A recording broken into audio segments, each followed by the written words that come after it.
let's get into that, shall we? Hold on.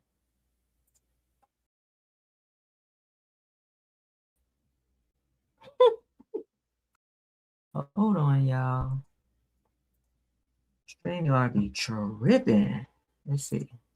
Okay, there we go. All right. Ciao.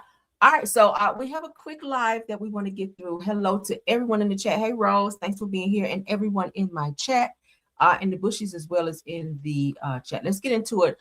So, of course, everything said in the video is alleged, you guys, and in my opinion, let's get the first topic up. You guys remember a while back we covered the Carmelo Anthony case where the young man was jumped by two brothers, one of which got stopped. We got to say it that way for YouTube's sake. Let's put my trigger up for this topic, where he stopped Mr. Carmelo Anthony, stopped the young man for being aggressive with him at a track meet, where he was told by a coach, Carmelo was told by a coach to sit in a certain area under this tent here that you guys see, this yellow tent, and because it was raining, and the guy here that you see was unalive because he decided to jump him and be aggressive towards him. So he did pull out a weapon and he did stab this young man, at which he did pass away. So Carmelo is being charged with, I think it's manslaughter, and his trial is coming up, but there are some updates to that. So I want to give you guys that, okay? This young man's been dealing with Carmelo's been dealing with a lot of harassment where his family's had to move. His mom went live to talk about how people were sending things in the mail to them and how they weren't able to get like a night's rest because people were driving by their home, threatening them, and it became very chaotic. And they didn't really feel like they're going to get a fair trial because of the city that they live in. I think it's in Texas, is very racist. But let's get into this so we can refresh you guys' memory of this case. So a judge sets a strict media and security rule ahead of Carmelo Anthony's unaliving trial in Collin County. Shout out to Smash the Topic on this. So a Collin County judge has issued strict courtroom rules ahead of the upcoming unaliving trial for Carmelo Anthony, the teen accused in the fatal Frisco track meet stabbing. Now, it says that the new measures focus heavily on courtroom security and limited media activity due to the high-profile nature of the case and strong public attention on both sides.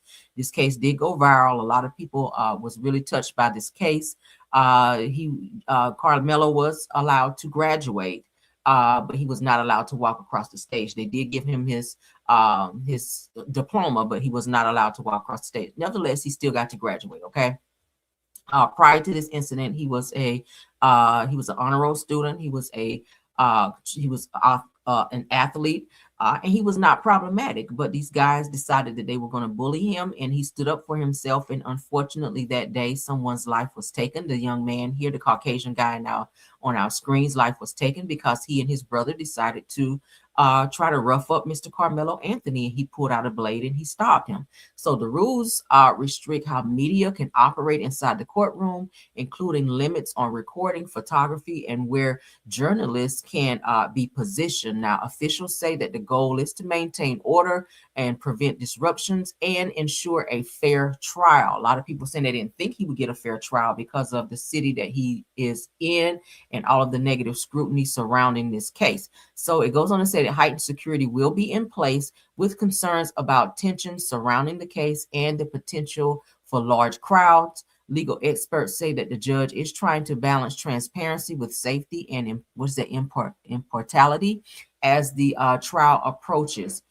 This case stems from a 2025 fatal stabbing of a 17-year-old Austin Metcalf that you see on my screen right now during a Frisco track meet. Carmelo Anthony has pleaded not guilty, with the defense expected to argue self-defense. I do feel it was self-defense. A lot of people feel that way as well. This young man was sitting down at the direction of another coach under the tent here because it was raining. And Austin Metcalf approached him and tried to rough him up and told him to get from under the tent after he was directed by an adult coach to sit there. And he proceeded to grab Mr. Carmelo Anthony and tried to force him from under the tent, at which there was a scuffle, and Carmelo did reach into his book bag and he grabbed a blade and he did stab this young man, at which he ultimately succumbed to his injuries. Okay, so this is why we are here.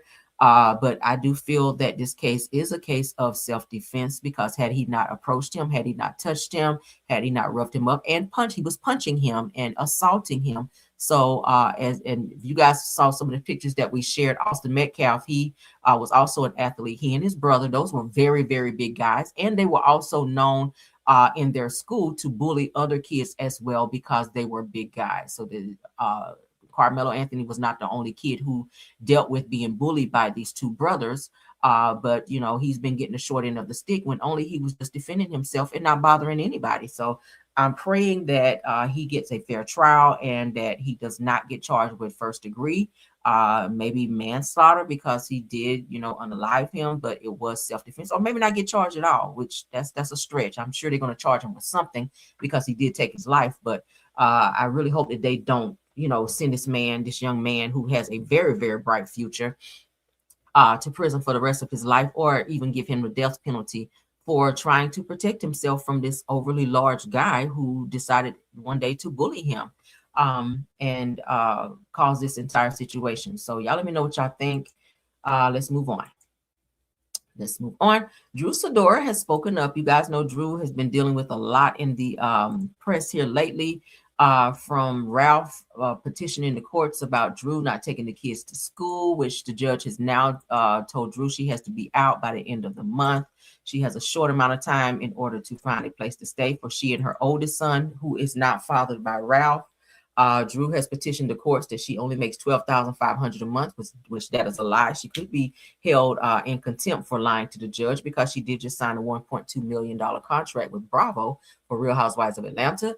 But she also positioned or propositioned the courts that Ralph broke into her cell phone and screenshotted some things, pictures and comments and text or whatever, and put them out and sold them to the blogs. And they were very embarrassing pictures and texts that Drew has said was stolen from her phone. She has asked the courts to arrest Ralph and place him in jail for 20 days and also make him pay a $1,000 fine. We've not heard any updates on that. But they are still fighting. Again, I kept saying the two of them should not have stayed in the same house. He wouldn't have been able to come upstairs and go through your phone and do what he did. And then you wouldn't have been able to be under high surveillance of him knowing what you were doing and not doing as related to the kids. But it's a whole hot ass mess. But let's get into some things that Drew had to say on Twitter, because she's been very Twitter fingery over there on Twitter. So shout out to No Chaser. So Drew Sidora has a couple of posts that she posted. This one saying ran out of money 1,000 times, but I never ran out of hustle. Well, girl, you better run somewhere, because your ass got to be out of that house by the end of the month. She also goes on to say, I don't mind being corrected or told about myself, but don't wait until I piss you off to do it. Well, you don't get to control when a person approaches you when you piss them off, or how aggressive they are when they do it, right?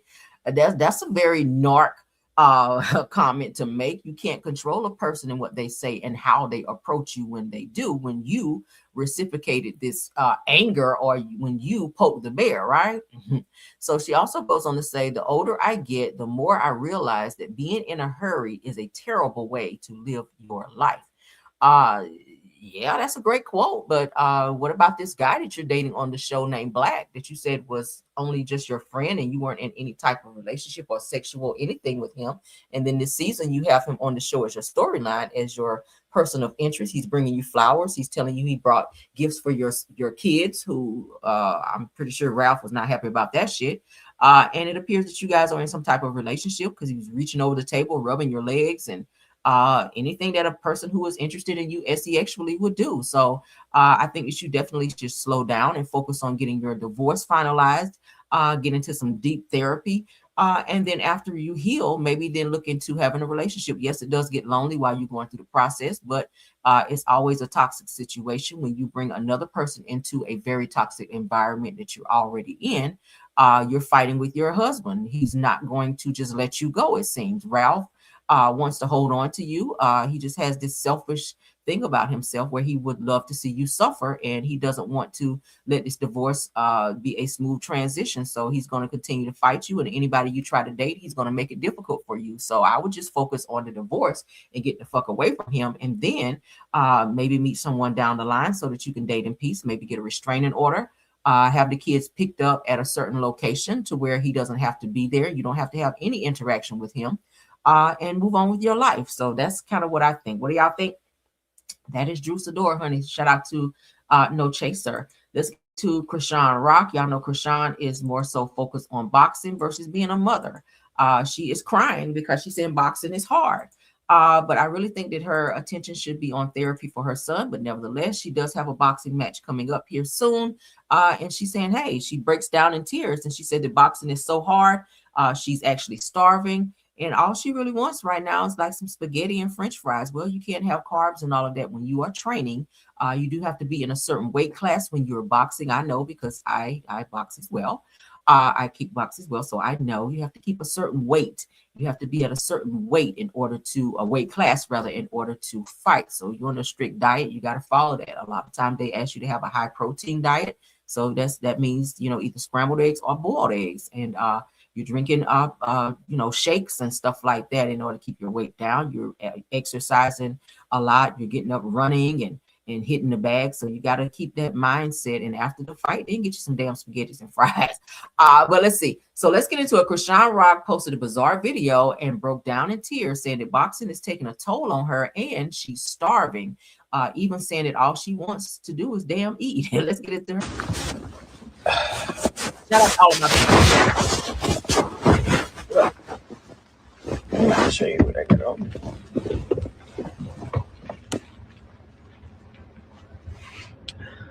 Yesterday I weighed in at 167. I ate afterwards 2 eggs. So I don't know if that made any difference or added more weight. Coach Calvin told me I have to be at 166 today. And if not, if I don't weigh in at 166 today to stay on track, he just gonna work me hard today. And my right leg is sore, ankle sore, just sore. I've been working really hard, and then like cutting weight.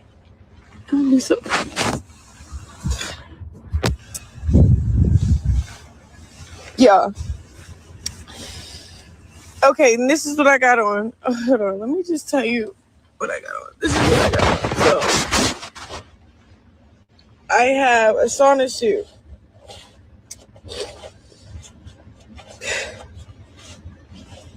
It's like a plastic wear that helps you sweat. Plus a sweatsuit, and I'm putting another jacket on.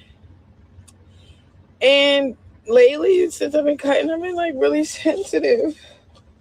Like, I don't know if it's crossed from like me working so hard and wanting it so bad, and then also been like so grateful for the opportunity mixed with it's like, girl, what's all them bumps on your mouth? That look like herpes or something on her lips. Damn.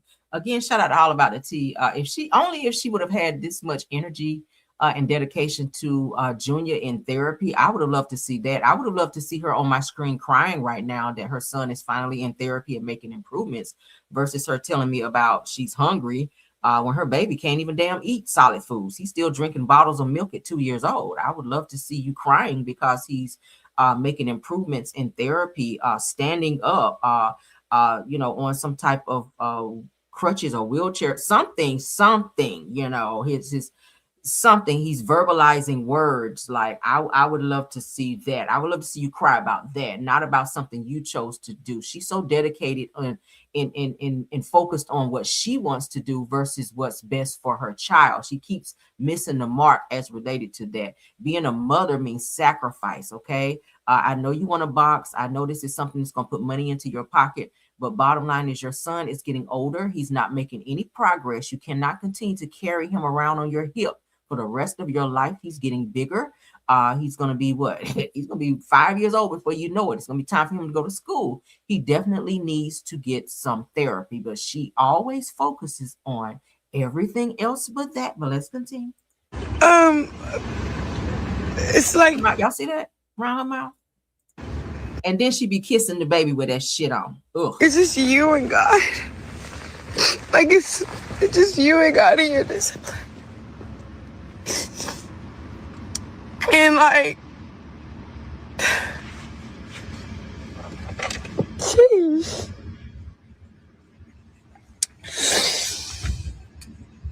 I don't know if I'm crying because I'm hungry or I don't know. Like, this boxing stuff hurts.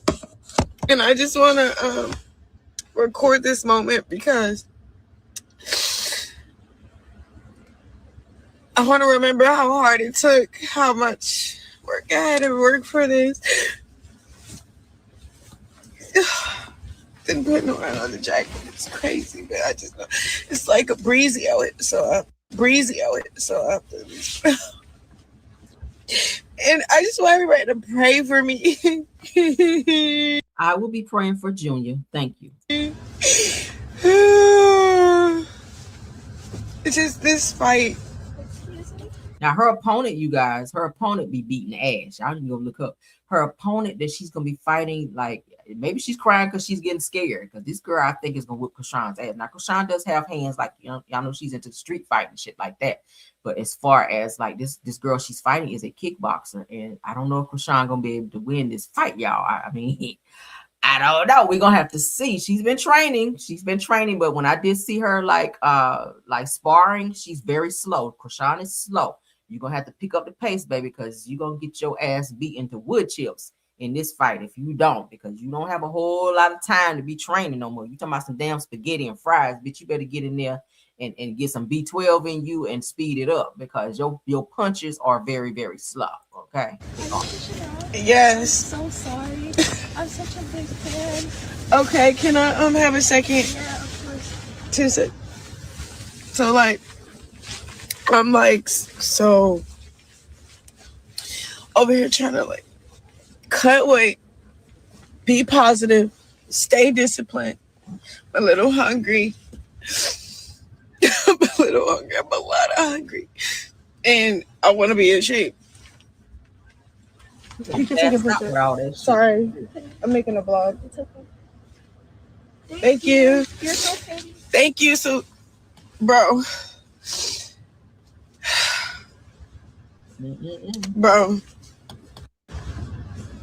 Bro. Then like, I just know that when y'all pray, God answer prayers, and prayer works. It's like a highway to God, and I need a long, strong highway to God. I think she's scared, y'all. With my name on that highway, because, man. But yeah, so I'm gonna go walk 3 miles, weigh in. Hopefully I'm at 166, and then go eat 2 eggs and run 3 miles so I can keep my cardio up. Cause it's still a rest day, but it's not really rest. Like, only Sundays is my rest days, but like, this is a light day, but the light day is hard. Personally, I won't be getting out of shape because I don't want to go through this again. Like, the cutting the weight part, it's like, her lips are swollen and she got sores on her lips, y'all. I really hope she's not kissing Junior, because she be kissing him in the mouth. So whatever's going on her mouth, it just looks like herpes or something. I don't know what the fuck it is, but she's always kissing him in the mouth, and it just, I don't know. That's bothering me right now. I'm sorry. And I just think, like, just getting a second chance at life is cool, because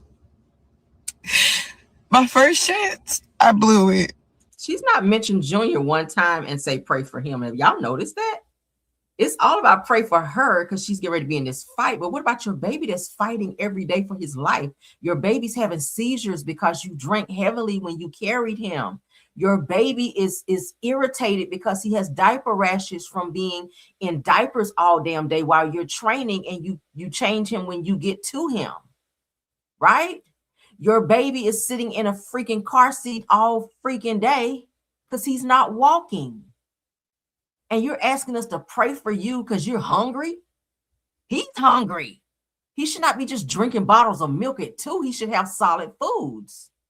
I don't know. I'm really trying to be sympathetic, you guys, but I just can't with Chrisean. She really boils me. All right, so we're going to end it with her. Y'all see what type of time she's on. I don't want to get in here and get to hollering. But let's get into this Shaunie O'Neal post that I ran into. Shaunie has a book out, and I found some lies in there, Shaunie, okay? Shaunie, you were actually dating somebody. I did some reading up on Shaunie. Shaunie was actually dating someone when she met Shaq, and she wasn't interested in Shaq when he was shooting his shot at her, so to speak. Okay. But then when she found out who he was and that he was, loaded with money, then she was interested in him. Y'all know Shaunie's always been about the bag. So Shaunie says in this post, okay, that I just wanted out. This is in her book, okay? This is in her book where she says that Shaquille O'Neal's ex-wife said that she refused to divorce money despite lawyer advice. So her attorneys told her, yeah, you should go after him because he's loaded with money. But she says, no, I didn't want to do that. I just wanted out of the marriage. But we all know Shaunie, they said, was hiding money in offshore accounts. And she was not made to give that money back, which is how she was able to move on with her life and even start Basketball Wives from a lot of those millions of dollars that she was taking, in time throughout the time while she was with Shaq. He didn't realize it because he had so much damn money. She was taking a little bit here, a little bit there, and just putting money, they said, away in these accounts. And then when she finally walked away, she was good, and he never was able to get that money back from her. So she was able to walk away with all of this money. And so now I see why she didn't go after him, even though he did cheat multiple times, according to her. She went through a lot of infidelities in her marriage with Shaq because he could not keep his thing in his pants. They do have like 5 kids together. Most, if not all, of their kids are very athletic and very tall, like Shaq. So let's get into it. So Shaquille O'Neal started his relationship with now ex-wife Shaunie Henderson, because y'all know she's remarried now to Pastor Sweet Draws, back in the late 90s. Now they said that the two would eventually get married in 2002, where they started a family with 4 children. Well, they're 4, not 5. 2 sons, Sharif and Shakir, and 2 daughters, Amira and Miari. So y'all know that she also has an older son. That's why I keep saying 5, which is not Shaq's son, but he kind of raised him as his son. Okay. So let's keep going.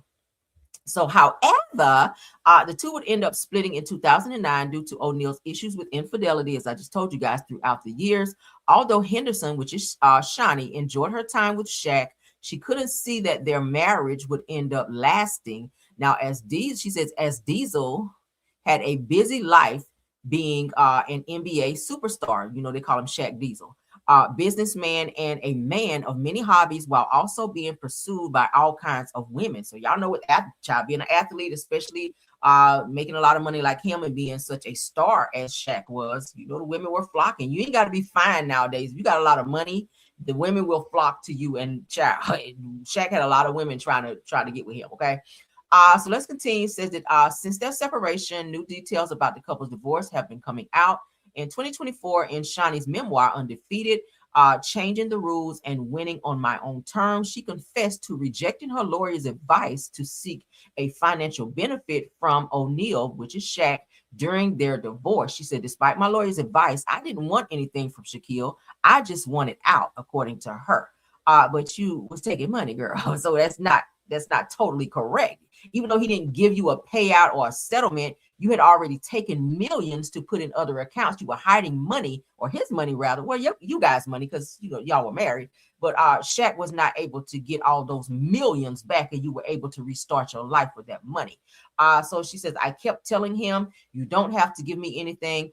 Just take care of the kids. Of course, he was legally bound to take financial responsibility for the kids, which he did. But outside of that, all I wanted was my car. which was in my name. She said, the only other thing I wanted was peace of mind. She says, I was hungry for it. I just wanted to live honestly and without lies and self-deception, according to Shaunie. Okay. There had to be a lot to deal with him, seeing out, because Shaq was seeing out with several women while he was married to Shaunie. So there had to be, a slap in the face for her, and very embarrassing because everybody knew that they were married, right? Obviously, he didn't give a damn. So let's continue. Henderson had the wrong view of Shaq, said it in the memoir. Henderson implied that she didn't really love O'Neal, but rather that she was in love with the idea of being married to a man, to which Shaq would reply on his Instagram story, doubling down on his ex-wife's statement, how he wouldn't have been in love with me either. Said that she further explained how she was just in love with the idea of building a life together, which meant Diesel, meaning Shaq, wasn't capable of fulfilling her wishes. Ooh, did y'all know that? Ooh, girl. I don't know if I could marry somebody with the idea of being in love. I think I would definitely have to be in love with that person and really attached to that person in order to go down the aisle and marry them. I don't care how much money they have, because at some point in time, you got to be intimate and all of that other stuff. The emotional attachment would have to be there. Right. So I think she just really married for money and lifestyle. That's what it sounds like. So Henderson admitted that she loved the lifestyle. Damn, look, O'Neal could offer her rather than him as an individual, which was taken with grace, since it's rare for an athlete's partner to confess such words. It said that still, with the immense popularity and influence, O'Neal could have twisted Henderson's words. Now, instead, he took it to the chin like a man that admitted his wrongdoings, further protecting her and his own kids from the media. Now, while Shaq loves waking up, looking and laughing at other people's problems, as he says, he didn't want himself or his family to become a part of that laughter. Now, I said that both have moved on. Since they're split, Henderson has moved on and remarried to Pastor Keon Henderson. As you guys know, she's a first lady now, where she openly expressed her excitement about a new chapter in her life. On O'Neal's side, it says that, however, it's a different situation. He quickly got engaged to Nicole Alexander, which is what's the girl's name from Flavor of Love, I think it was. Is it not Boots? What's the girl's name? I can't remember. Anyway, after they began dating in 2010, only to break things off in 2013. After her, several dating rumors garnered Shaq's name, most notably actress Karen Steffens. Y'all know that, which is Superhead. He dated her. Superhead actually came out to say that Shaq's feet stink really bad and that she wasn't really turned on by him, that he always was sweaty and had like this smell about him. So she really was just sleeping with him to get like money and gifts, but she wasn't in love with him. So she talked about that in her book as well. And he also dated a model named Dominica Westling.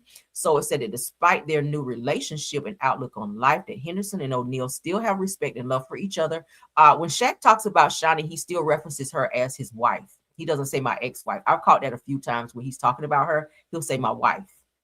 If he doesn't say Shaunie, he'll say my wife.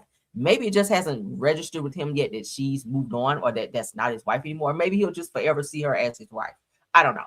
So no matter their messy marriage, it says an even uglier divorce, they have stayed supportive of each other, proven that they have peace and have since matured, maintaining a co-parenting relationship. I remember when Shaunie was having her reality show where she was doing her wedding, she was saying that Shaq told her that he was going to come to her wedding, and she didn't want him there because she said it would have been awkward to look over and see him watching her walk down the aisle to get married to somebody else. So she pretty much forbade him to be at her wedding. He did not go, but I was like, that would be weird. I wouldn't want my ex sitting there staring at me getting married to somebody else, right? But y'all let me know what y'all think. So they said that this story was originally published by Basketball Network. Shout out to, of course, Yahoo Entertainment for printing it. This was printed on April 15th of 2026, where it first appeared in the off the court section. They said to add Basketball Network as a preferred. We don't care about that. All right. So now something that you guys may not know, and I always like to show proof whenever I'm talking about something. Now, weeks before Shaunie married Pastor Keon, Shaunie was linked to this guy who was a rapper named Luce, I think Cannon. Okay, or Luce Cannon. He talks about how Shaunie splurged on him with expensive gifts, like a special expensive Rolex and some other things. He says that Shaunie told him that Pastor Keon was not pleasing her sexually, and she just wanted to, like, I guess, get her back cracked real good before she actually said I do to him, and he was sleeping with her. Did y'all know that? Girl, let's get in here because I pulled a video. I sure the fuck did. That's a little mess. Y'all know we have a little mess from time to time over here. So hey, we got to share that because Shaunie is a first lady, honey. But before she walked down that aisle to marry Pastor Keon, who he told her, who he says Shaunie told him that Pastor Keon was not pleasing her in the bedroom, and she wanted to get some real good sex before she wound up getting married. So maybe she married Pastor Keon for the clout to be first lady. Y'all know he's bringing in a nice little coin over there at the church house. But then again, Shaunie, she does have her own money too. But let's get into what he had to say, child. Y'all ready for this? Shout out to Hennywise 211. Who was fucking Shaunie? Oh my God. She brought me an AP, right? Wait, who brought you an AP? Shaunie, right? No, Shaq's bank account. Look, Shaq got mad at me because I'm fucking or whatever like that. But that's, that's her. When he proposed to me, Shaq DM'd me and said, And I wish you the blocked him. best What the of fuck luck. you got to do with Shaq? Because he was my friend. Prior to Prior him to and Shaunie. us. She gonna be mad to the motherfucker when she see this, but at the end of the day is Shaunie O'Neal. She know what's up. I fucked her like 2 weeks before she got married to the pastor. Oh she my was like, God. You gotta get her divorced. Stop it. No, she told me, she was like, I need some good dick before I go down the aisle. I said, Crib, I got you. What you got for me? Oh my she was God. like, I got no, you. listen, she Hold was on. like, I got 10,000 for you. I said, that's not enough. When I pulled up, she gave me 50. So, She was trying to cop. She gave you High 50 five, racks. high five, baby, high five. You got it. You was fucking Shaunie? Oh my No, he said, hey, I'll give you this good D, but what you got for me? And he got a nice Rolex out the deal, and he said that Shaunie tried to give him 10 stacks, which is 10,000. He was like, yeah, no, I need more than that. And he says that she pulled up with 50K and gave it to him. But he said that Shaunie reached out to him 2 weeks before she married Pastor Keon and said, hey, I need some good D before I get married. And he obliged, but he also wanted expensive gifts and shit. I guess attached to that. I don't know if I believe it or not. I don't know. For him to say that out loud and risk being sued for defamation, what I do know is Shaunie has never said anything. She's never come after him to sue him for defamation or responded to this or even come out to say that he lied about it. She just kind of kept quiet to maybe let it just kind of be water under the bridge going into her wedding. She did have a beautiful wedding. I saw the reality show. But this guy here definitely put her on blast, and he was like, she's going to be mad as a motherfucker when she see this interview. But he said, hey, she reached out to me. I didn't call her. There's another video out there. I should have pulled that where he actually showed his phone where he's saying that she called. So I don't know. Maybe he's telling the truth. Why would she be reaching out to him 2 weeks before he got 2 weeks before she got married and entertaining him with anything, right? If you have a whole fiance and you should be focused on getting ready to say I do and making sure that you're tying up loose ends for this elaborate wedding that you're having. I don't know. What do y'all think? Put a 1 in the chat if you think that he actually slept with Shaunie or this encounter actually happened. Put a 2 in the chat if you think he's lying and he's a clout chaser. Let me know what y'all think, honey, because baby, he says out loud in the microphone that she reached out to him 2 weeks before she married Pastor Keon and said, hey, she needs some good D, meaning that Pastor Keon ain't laying pipe like he need to, and she just need her back cracked one good time and her ankles up by her ears before she go ahead on and put on that church lady hat over there and take that mediocre peen. All right. I see some 2s and I see some 1s. I mean, sometimes people have whole moments before they get married. That's just how it be, But Shaunie, child, even though she's the first lady, she is not without sin out here, child. But y'all let me know. I see some 1s. I mean, shit, it could happen, right? It could happen. Again, why would he risk being sued for defamation for saying some shit like that? But that's it for this video. That's all I have, y'all. That is all I have. Again, please don't forget to tap on the like button and y'all sound off on the few topics that we discussed. Okay, let me know what y'all think. Really sound off on this Shaunie situation. Okay, because I was just like, girl, she says she just really wanted out of her marriage with Shaq. She was tired of the infidelity. She was tired of women reaching out to her and saying, hey, I was with your husband. She was going through that as well. I read. Shaq really put her through it. And the two of them got married for their own selfish reasons. Shaq was seeing someone when he actually was kind of interested in Shaunie. But Shaunie, when she first saw him, she wasn't attracted to him, according to her. But when she, he started splurging on her and kept pursuing her and buying her things, she was like, okay, this nigga got some money, so I'm gonna go ahead on over here with him. And yeah, and that's just what it was. But you guys heard me read where she was saying that, it was really much so for the lifestyle. She married Shaq for the lifestyle and for the idea of being in love when they really weren't when they got married. So, I don't know. Shaunie was trying to stay close to the bag, but y'all let me know what you think. Y'all say he is slow as Flower Bloom say he's slow. Oh my God. But y'all let me know. Let me know. Thank you to my top flights, Rose Armstead, True TV Podcast. And thank you so much, Tiffany Thomas. You guys are rock. Thank y'all for modding. Thank you to all the content creators that joined us live. And also thank you to all of my Caramelians in the chat as well as in the bushes. All right. You guys have a great weekend. Unless we have some breaking news about something, I will see you guys tomorrow. All right. Love you guys down. Be safe if you're going out tonight. Until the next one. Bye.